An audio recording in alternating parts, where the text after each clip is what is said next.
Saludos, en esta ocasión vamos a hablar sobre cirugía bariátrica en búsqueda del Santo Grial. Mi nombre es Miguel Contreras y soy médico internista.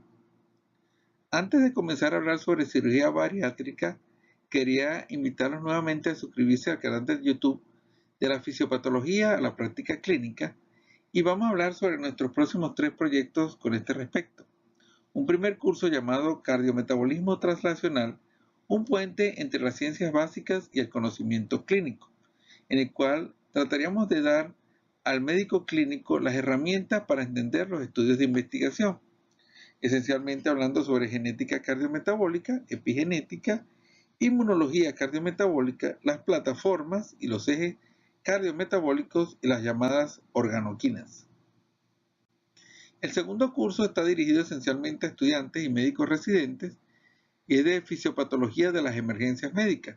Un enfoque fisiopatológico para entender y escoger un esquema terapéutico más adecuado, más que utilizar un simple instructivo. Y el tercer curso, actualización farmacológica cardiometabólica para entender los resultados de los estudios clínicos, actualizando esencialmente los conceptos sobre el sistema renin-angiotensina, sobre el sistema de la insulina, sus nodos y ejes metabólicos, sobre la metformina, las sincretinas, esencialmente GLP-1, los nuevos medicamentos SGLT2, los péptidos natriuréticos e hipolipemiantes, hablando nuevamente sobre PCSK9. Si esto es de tu interés, por favor dale like al video y si tiene algún punto específico que quisiera suscribirse con nosotros, entonces escríbeme mi correo miguelcontreras@hotmail.com. Vamos a hablar entonces de cirugía bariátrica y un cambio en el paradigma de utilizar la cirugía para pacientes con obesidad con índice de masa corporal mayor de 35 y utilizar la cirugía en pacientes con índices corporales menores, pero esencialmente para tratar diabetes. En ambos casos en pacientes con adiposidad disfuncional. ¿Cuáles son los efectos de la cirugía bariátrica en diabetes? Esencialmente, vamos a hablar sobre este es un resumen de la revista Diabetes Care de junio del año pasado sobre el efecto de la cirugía en glucosa. Y vemos entonces que en promedio de todos los estudios analizados, la disminución de los niveles de la A1C es aproximadamente de una disminución de un 2%. Y vemos que independiente del procedimiento quirúrgico y de los niveles de hemoglobina inicial, los niveles que se consiguen al final para todos los pacientes eran aproximadamente de un 6% de hemoglobina A1C. El efecto sobre los niveles de A1C son mucho más tempranos que los efectos máximos sobre el peso. Los efectos máximos sobre hemoglobina A1C se comienzan a observar a los 3 a 6 meses y sobre el peso corporal hay que esperar por lo menos 6 a 12 meses. En cuanto al peso corporal, vemos que la cirugía en pacientes diabéticos es igualmente efectiva en pacientes con índice de masa corporal mayor de 35 o menor de 35.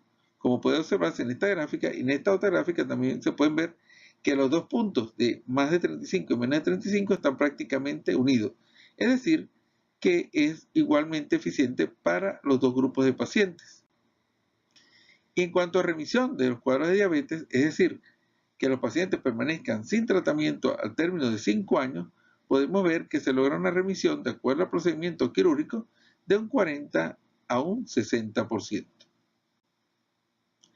Todo esto con respecto de un estudio publicado en febrero de este año, los 5 años del estudio Stampede, que evalúa los efectos de la cirugía bariátrica versus el tratamiento médico intensivo en pacientes diabéticos con un índice de masa corporal de 27 a 43. Veamos los resultados. Similar al análisis anterior, al resumen anterior, los niveles de A1C son de aproximadamente, al término de 5 años, de un 2%, lo cual corresponde a 72 miligramos por decilitro en estos pacientes al término de los 5 años. Igual que en los antecedentes, vemos que el efecto máximo sobre la glucosa se logra en los primeros 3 meses, a diferencia del efecto máximo sobre el peso que se logra después de 12 meses con la cirugía bariátrica. E independientemente del peso, vemos igual efectividad en pacientes con índice corporal mayor de 35 y menor de 35. Es decir, que el estudio coincide bastante con los antecedentes anteriormente explicados. Y en cuanto a remisión de diabetes, se logra una remisión de un 25 a un 45% de nuestros pacientes, la mayor remisión en las cirugías de tipo bypass. Para entender el efecto de la cirugía sobre el metabolismo de la glucosa, vamos a usar la estrategia de abrir 3 puertas con 3 llaves para tratar de conectar el efecto quirúrgico con el efecto metabólico.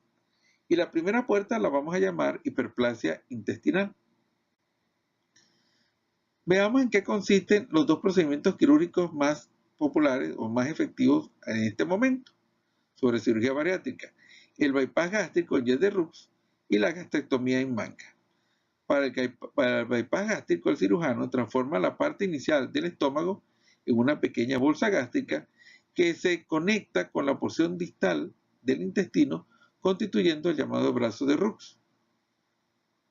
Por otro lado, la porción que queda del estómago distal sigue conectada con el intestino, con la parte proximal del intestino, constituyendo el llamado brazo biliopancreático.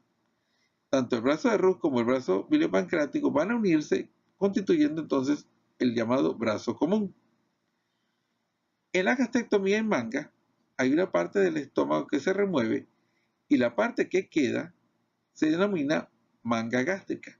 Y esa manga gástrica, esa porción del estómago, los alimentos continúan a través de esa manga gástrica su tránsito hacia el intestino.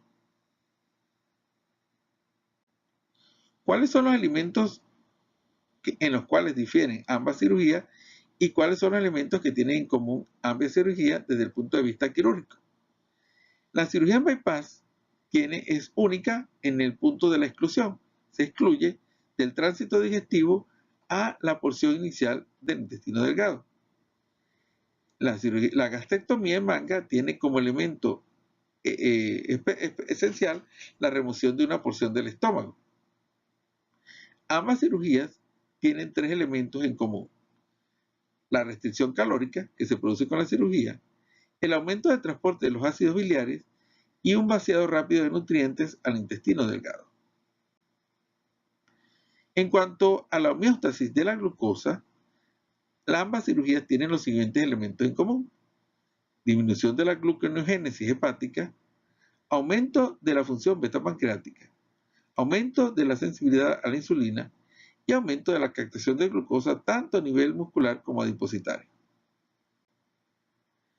Vamos entonces a tratar de conectar los cambios que tienen en común ambas cirugías, restricción calórica, ácidos biliares, vaciado rápido, con los elementos sobre la homeostasis de la glucosa que tienen en común a ambas cirugías: gluconeogénesis, función beta, sensibilidad y captación de glucosa. Vamos a tratar de conseguir las puertas que unen ambos procesos y las llaves que abren esas puertas. Entonces, analicemos qué pasa con la estructura del intestino con ambas cirugías. En la cirugía del bypass gástrico se produce una hiperplasia intestinal con aumento de los transportadores GLUT a nivel de la célula intestinal y un aumento de la producción de GLP-1, de las células productoras de GLP-1. En el caso de la manga gástrica no hay hiperplasia intestinal, pero sí hay un aumento en las células productoras de GLP-1, por lo cual podríamos concluir que GLP-1 es un elemento esencial en la respuesta de la cirugía bariátrica.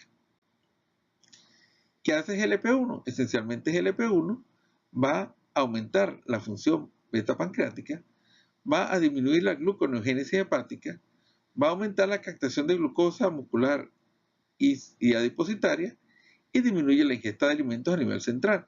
Es decir, que GLP-1 es un candidato de primer orden para explicar los efectos de la cirugía bariátrica.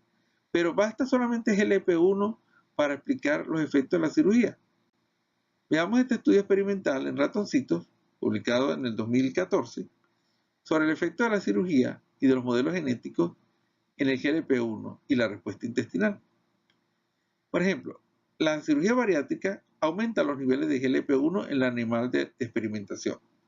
Ahora, tomemos el animal y hagamos un experimento bloqueando genéticamente la producción de GLP-1. Es decir, que alteramos los genes de GLP-1 y ya el animalito no puede producir GLP-1. Por supuesto, entonces le hacemos bypass y no aumenta GLP-1 porque está bloqueado. ¿Qué pasa con el metabolismo de la glucosa en este animalito? Bueno, a pesar de que operamos al paciente, al animalito, y tenía bloqueado el receptor, la cirugía sigue teniendo efecto. Es decir, que a pesar de que el animalito no produce GLP-1, la cirugía sigue disminuyendo los niveles de glucosa, tanto en este gráfico como en el gráfico siguiente. Es decir, la cirugía sigue disminuyendo niveles de glucosa aún no teniendo GLP-1. Y si bloqueamos genéticamente el receptor del GLP-1, también se produce el mismo efecto. La cirugía sigue disminuyendo glucosa tanto en esta gráfica como en esta otra gráfica. Es decir, que el GLP-1 es un elemento fundamental en la cirugía, pero no es un elemento único. Y la cirugía sigue funcionando aún sin GLP-1. ¿Cuáles son los péptidos que comparten ambas cirugías, que aumentan con ambas cirugías y en cuáles difieren? Difieren, por ejemplo, la cirugía de bypass, en que la cirugía de bypass de forma única aumenta colecistocinina y GIP. Y la cirugía en manga disminuye esencialmente relina. En eso difieren. Pero ¿en qué elementos, cuáles son los elementos o los péptidos que tienen en común? Ambas aumentan GLP-1, GLP-2, péptido YY y oxintomodulina. Es decir, que estos son los péptidos que comparten ambas cirugías. De forma tal que la primera puerta de hiperplasia intestinal que conecta los efectos quirúrgicos con los efectos metabólicos podría ser abierta por una llave que tiene GLP-1, GLP-2, péptido YY y oxintomodulina. Nuestra segunda puerta la vamos a llamar microbiota y ácidos biliares. Buscaremos entonces la llave que abre esta puerta. ¿Qué nos dicen los estudios de genética sobre la cirugía bariátrica? Que hay grupos de pacientes que tienen polimorfismos genéticos que los hacen especialmente susceptibles de tener éxito con la cirugía bariátrica. Es decir, que son los que mejor responden a la cirugía bariátrica.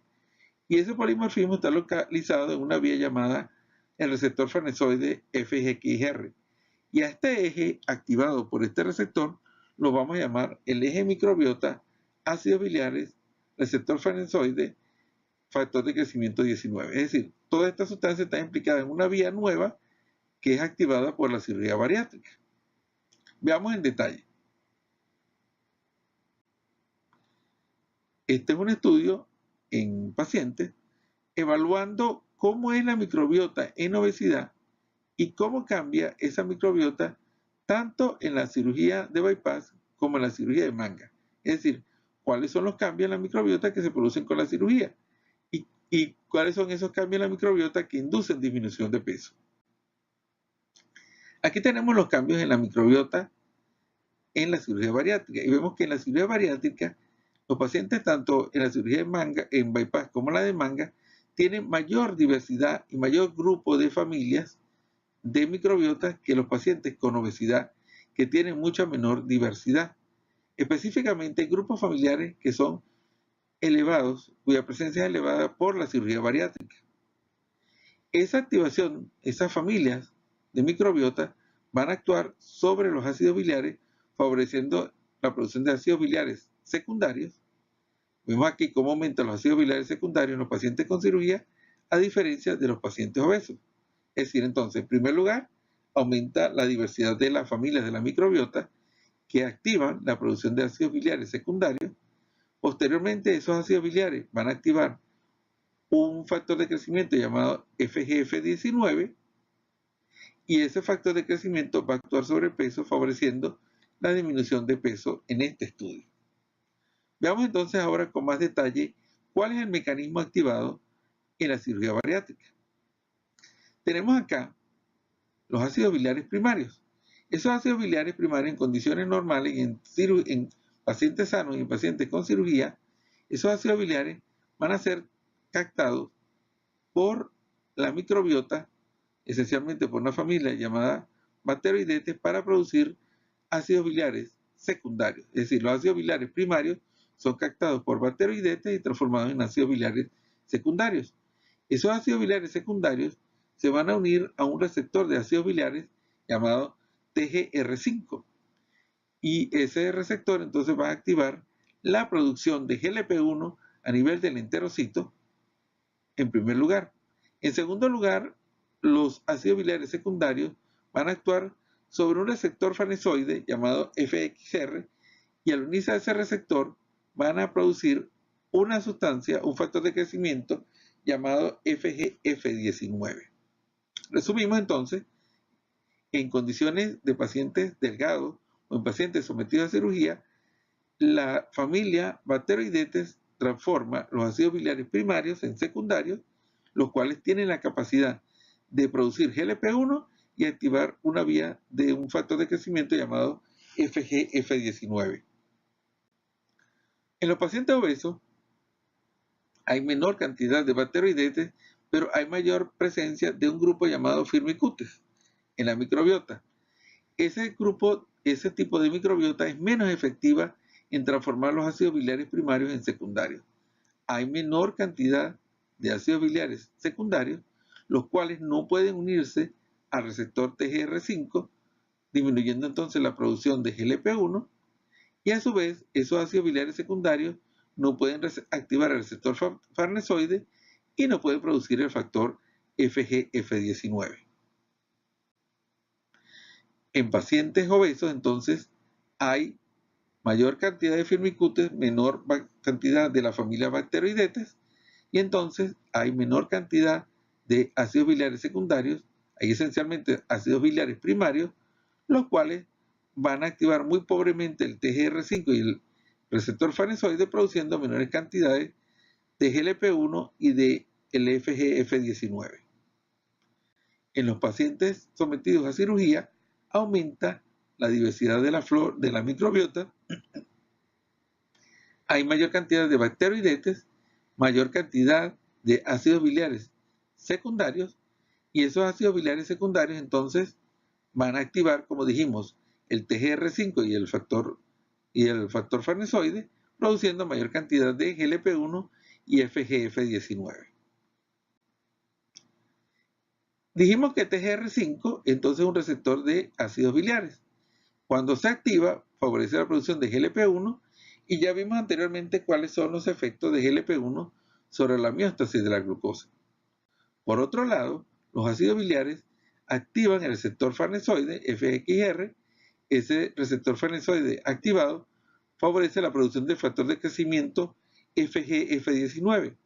Y al activarse FGF19, entonces tenemos aumento de la captación de la glucosa, disminución de la gluconeogénesis hepática, disminución de la ingesta de alimentos por acción central y aumento del gasto energético por transformación del adipocito blanco en adipocito pardo.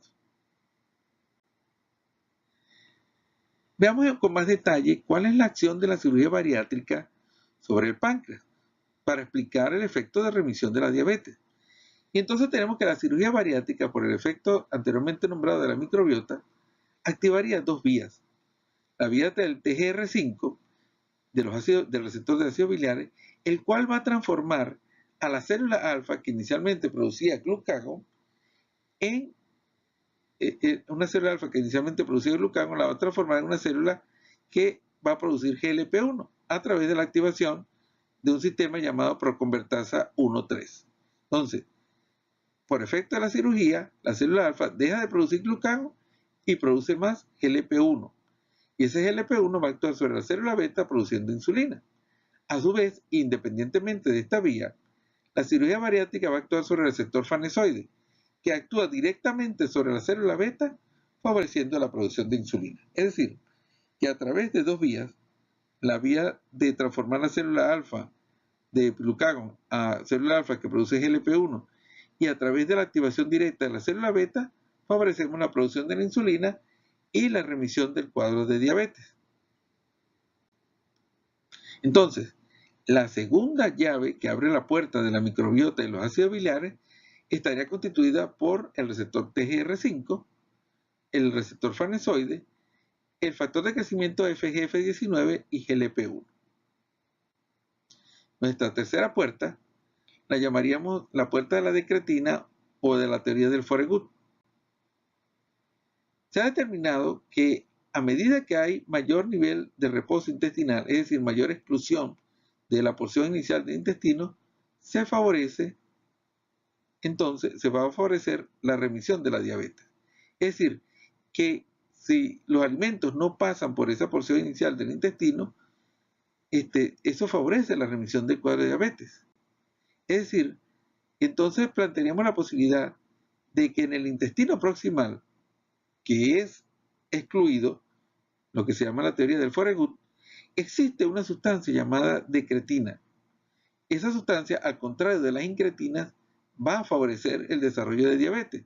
Es decir, que si entonces nosotros excluimos esa parte inicial, entonces estamos eliminando esta sustancia nociva y estamos favoreciendo la remisión de la diabetes.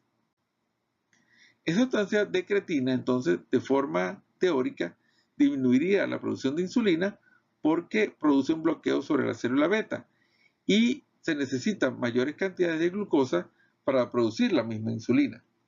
Esa decretina, en teoría, sería producida por la célula enteroendocrina y en teoría existe la posibilidad de que sea un péptido llamado en humanos neuromedina y en los animales de experimentación limostatina. Esa decretina entonces produciría un bloqueo de la producción de insulina de la célula beta. Si nosotros removemos la porción donde se produce la decretina, en teoría disminuiríamos la posibilidad de que la persona tenga diabetes. Concluyendo entonces, hemos pasado del concepto de la cirugía bariátrica dirigida esencialmente a obesidad y diabetes y con efectos peso independientes a un concepto de cirugía metabólica, donde serían más importantes los mecanismos independientes del peso para producir remisión de los cuadros de diabetes. De lo que hemos visto hasta ahora, entonces, tenemos que difícilmente podemos resolver el problema de la diabetes a través de una sola vía. Y vemos entonces que en el caso de la cirugía bariátrica, por lo menos pareciera que actuaría en 3 puntos. El punto inicial de la hiperplasia intestinal, el punto de la microbiota y de los ácidos biliares, y un tercer punto de una sustancia que hasta ahora no ha sido bien determinada, llamada decretina. Entonces, concluyendo, probablemente para producir la remisión del cuadro de diabetes no podemos actuar sobre una sola vía fisiológica y necesitaríamos actuar sobre múltiples vías. Y no podríamos excluir que aparte de estas 3 vías determinadas hasta ahora, existan otras vías que puedan ser activadas por la cirugía bariátrica. Y lo más importante, determinar todos los mediadores para en un futuro evitar que nuestros pacientes sean operados y que de una manera farmacológica pudiéramos activar esta vía y producir una remisión total del cuadro de diabetes. Estas son las lecturas recomendadas sobre este punto y nuestro próximo tópico a desarrollar es cetoacidosis diabética, euglucémica e inhibidores del SGLT2. Estaríamos hablando de una nueva entidad fisiopatológica. Muchas gracias.